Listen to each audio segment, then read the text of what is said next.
Okay, and let's see. Winston Covington has his info. Thank you, Christopher. You mentioned a will can be contested. How does a trust avoid or prevent a challenge to the trust contents?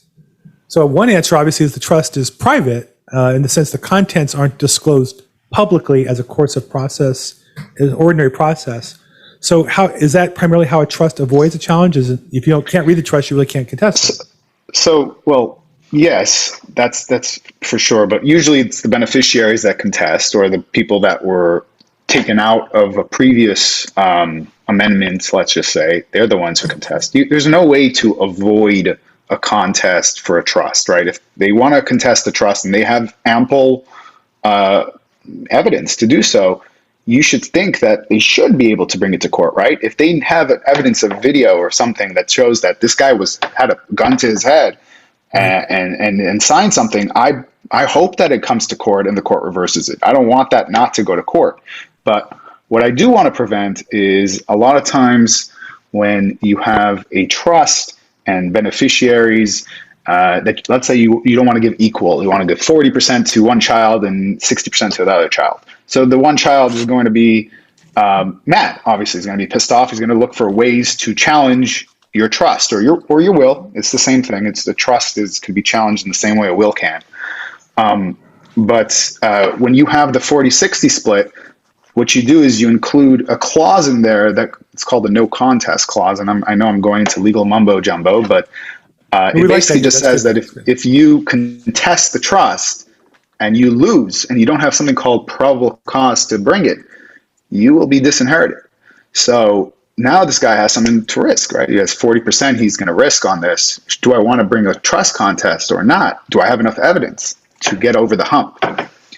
And that prevents a lot of frivolous lawsuits, which, if you know, in LA County, we have a ton. There's no shortage of just lawsuits flying left and right. My late father was a civil litigator, and he used to say, anybody can sue anybody for anything.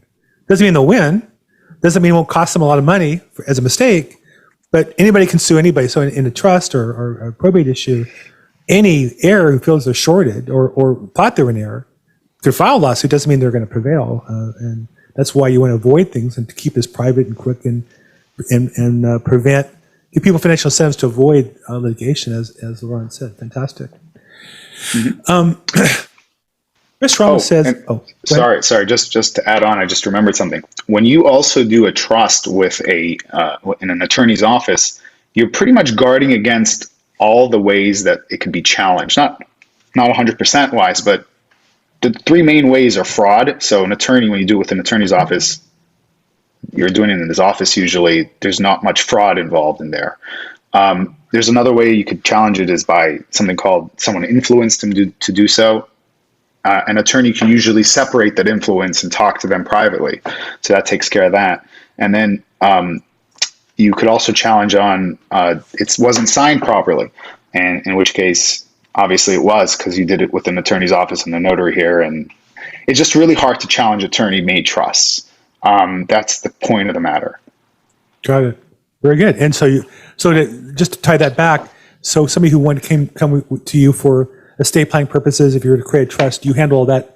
You have the ability to do all that in your office as far as a sign up and meeting, if there's multiple family members, and have those discussions that are appropriate and such. You can do all that.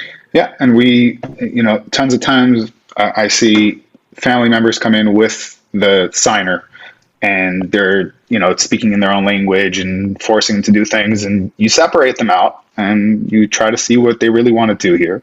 And if it's too much, then I would, there's points and times where I have to say, I'm sorry, I can't represent you because I don't want to take responsibility for you signing something when I know you're doing it under an influence.